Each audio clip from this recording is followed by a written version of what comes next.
Hello everyone, today we will discuss about regression analysis, and under regression analysis we will discuss simple linear regression. So this is our outline. There are 4 agenda points. What is regression analysis? Types of linear regression, assumptions of linear regression, an example we will consider for simple linear regression. So what exactly the regression analysis is? Regression analysis uses data to identify relationship among variables and use the relationship to make predictions. So in regression analysis, there will be the relationship also, and it will predict for the dependent variable. In correlation, two variables are treated as equals, but in regression, one variable is treated as independent variable, also known as predictor, denoted as x, and the other variable is dependent. It is also known as the outcome variable, and it is denoted as y. Two pieces of information addressed in regression analysis. The first is prediction and forecasting. It forecasts or predicts the value of dependent variable y based on the independent variable x. The second point is quantifying causality. It provides the answer the question at how much y changes we change in each value of x, that is x1, x2 up to xk. Now types of linear regression. The first is simple linear regression, second is partial linear regression, and third is multiple linear regression. Now we'll discuss about what is simple linear regression. In simple linear regression, there will be only two variables in the study in which one is independent and other is dependent. So in simple linear, only two variables will be there, one is independent and other is dependent. Now partial linear regression. In partial linear regression, there are three variables in which we find impact of independent variable on dependent variable, keeping the third variable constant. So in partial linear regression, there will be three variables. So one is independent, other is dependent, and one other value is also independent, but it will be kept constant. So these are the three variables in case of partial linear regression. Then multiple linear regression. If we find the impact of two or more independent variables on a dependent variable, then it is known as multiple regression. So in case of multiple regression, two or more independent variables and one dependent variable. Now what are the assumptions of simple linear regression? So number one, scale of measurement. Data should be in interval or ratio scale. Means what is the combination of data for independent and dependent variable? Interval, interval, interval ratio, ratio interval, or ratio ratio. So these are the four combination we can take. Then outliers. There should not be significant outliers. Means there should not be extreme values in the data. Then the third point is normality. The scores of each variable should be normally distributed. How will test this? If the Shapiro-Wilk score a significant value is greater than 0.05, then we can say that our data is normally distributed. Then the fourth one is linearity.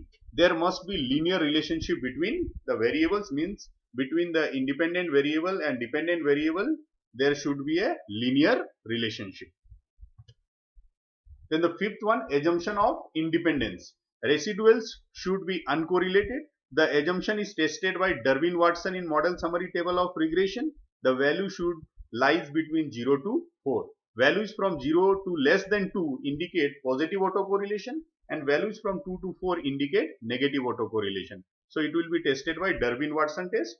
Homoscedasticity. The variability in scores for one variable is approximately the same at all levels at other variables. That is, it is concerned with how the scores cluster uniformly around regression line. So if we'll go from starting point to the end, left to right in the regression line, the variability of the variable should be same.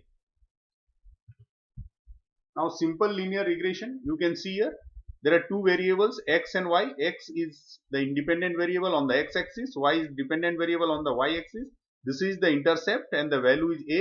It is also known as y-intercept. This is our regression line and these are the values, variables, and our regression slope is this. So slope is b is equal to change in y with respect to change in x. So our regression equation is equal to y is equal to a plus bx plus minus error. So this will be our regression equation. So the output of a regression is a function that predicts the dependent variable based upon values of the independent variables. Simple regression feeds a straight line to the data. So our data should be straight line, and the equation will be y is equal to a plus bx plus minus error. Then we'll consider one topic, a study of impact of advertisement expenses on sales of Alpha Private Limited. So this is our topic. So on the basis of this topic, we have designed two objectives. Number one, to study the advertisement expenses and sales of Alpha Private Limited, and second, to find the impact of advertisement expenses on sales of Alpha Private Limited. So these are our two objectives. On the basis of these objectives, we have formulated our hypothesis. So our null hypothesis H0 is there is no significant impact of advertisement expenses on sales, and the alternative hypothesis H1 is there is a significant impact of advertisement expenses on sales. So these are our null and alternative hypothesis. Then we have our data, we have collected our data, and then we will analyze our data. So you can see here our data. This is our data on advertisement expenses and sales. So these are our data. Now first we have to satisfy all our assumptions. So our first assumption of simple linear regression is that the data should be in interval or ratio scale. So our data, advertisement and sales, both data are in ratio scale. Here you can see the absolute zero value. Here also in sales also it is a absolute zero value. Now we check the outlier and normality. So we'll go to analyze, we'll go to descriptive, and then we'll go to explore. We'll take advertisement into dependent list, sales also into dependent list, and then we'll go to statistics. We'll click here outliers, then continue, then we'll go to plots, then we'll remove this, we'll click histogram and normality, plots with test, and then continue, and then OK. Now directly we'll go to test of normality. You can see here, we'll go to test of normality. In test of normality, Shapiro-Wilk value and Ks value.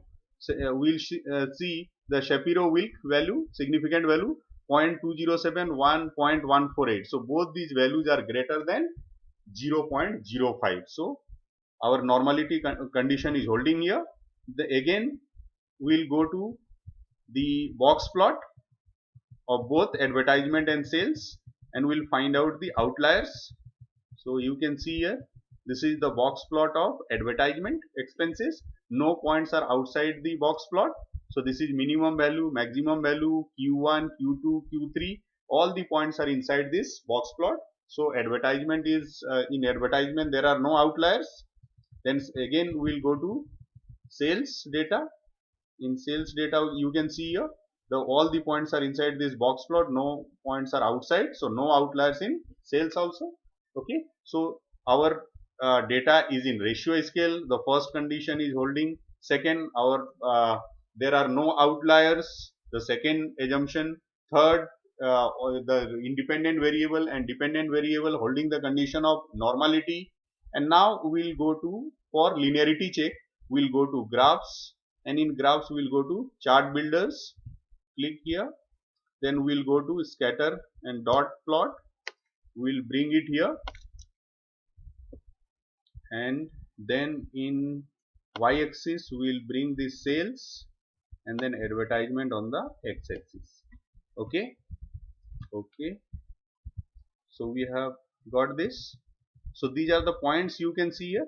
There is a linear relationship, means it is going from left to right in a straight line. There is no curvilinear relationship. If all the points are going from left to right on a straight line this way, how it will be a curvilinear? Then if we start from here and on the middle it may turn like towards the x-axis or towards the y-axis, then we can say that there is a curvilinear relationship. But in this situation you can see here all the points are going from left to right in a straight line. So our relationship between the independent and dependent variable is linear. Also you can click it here and then you can put line.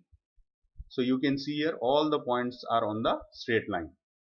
You can see here for the homoscedasticity also. So all the points, the equal variance is there. All the points, the distance from this regression line, all the points have almost equal distance. So not exactly equal but almost equal. So this is holding the condition of homoscedasticity also. So the one condition is remaining, that is our assumption of independence. So we'll go to analyze again, and then we'll go to regression. In regression we'll go to linear regression, and our dependent variable is sales, so it will go on dependent. Advertisement, that is independent. And in statistics, all the estimates value, model fit, all are there. We have to click Darwin and Watson to check the assumption of independence. So we'll click it. Then plots, in plots, if you want to see the homoscedasticity, so the z residuals should be in x-axis and dependent on the y-axis. So it will also give us the homoscedasticity value.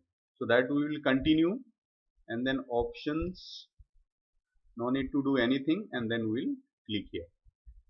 Okay. Now you can see here the Darwin-Watson value is 2.119. So what was our threshold limit? So if the Darwin-Watson value is between 0 to 4, then it holds the condition of independence. So it is holding our condition. Then again, if you want to see the homoscedasticity, again we have already seen during the linear relationship, but again if you want to see the homoscedasticity value for the residuals, you can see, again we'll go and click. So you can see here all the points, almost the distance of the variables from left to right is almost equal. Variance is almost equal. It is not exactly equal, but almost it is equal when we are going from left to right. So it is holding the condition of homoscedasticity. So all the conditions of simple linear regressions are holding in our data.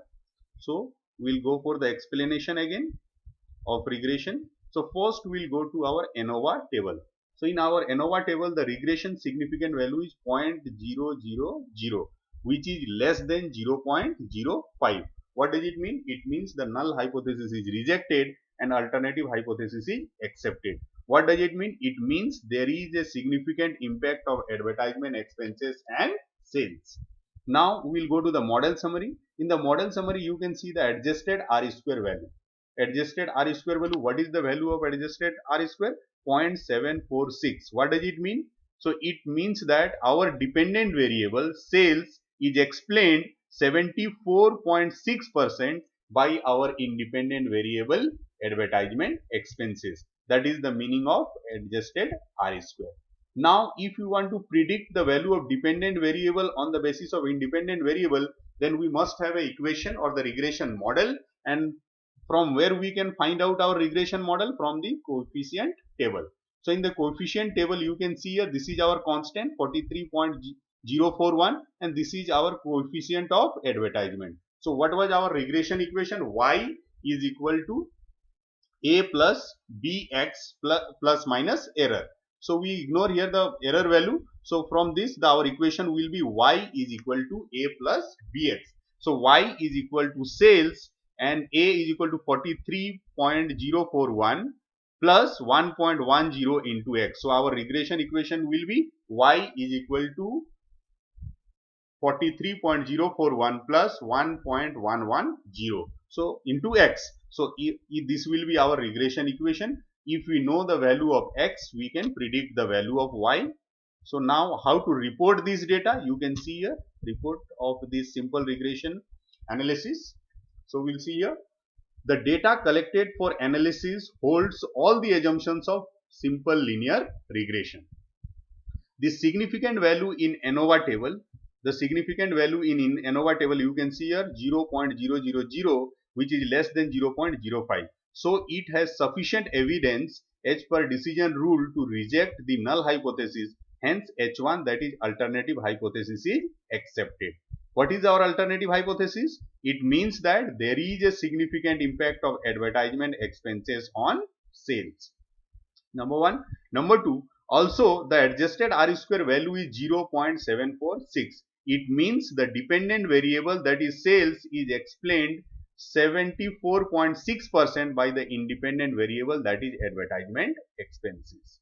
So there is a change of 74.6% in the dependent variable with respect to change in the independent variable, that is advertisement expenses. Now how to predict? Now how to predict the dependent variable on the basis of independent variable? Through the regression equation. So the regression equation y, that is sales on x advertisement expenses, is y is equal to 43.041, this is our constant, plus 1.110, this is our regression coefficient, into x, our independent variable, that is advertisement expenses. So if we know the value of x, means the advertisement expenses, we can predict the value of y. So these are the two pieces of information we receive from regression analysis. One is the prediction and second is the percentage change in dependent variable with respect to change in independent variable. So these are the two pieces of information we get. So thank you very much. That's it for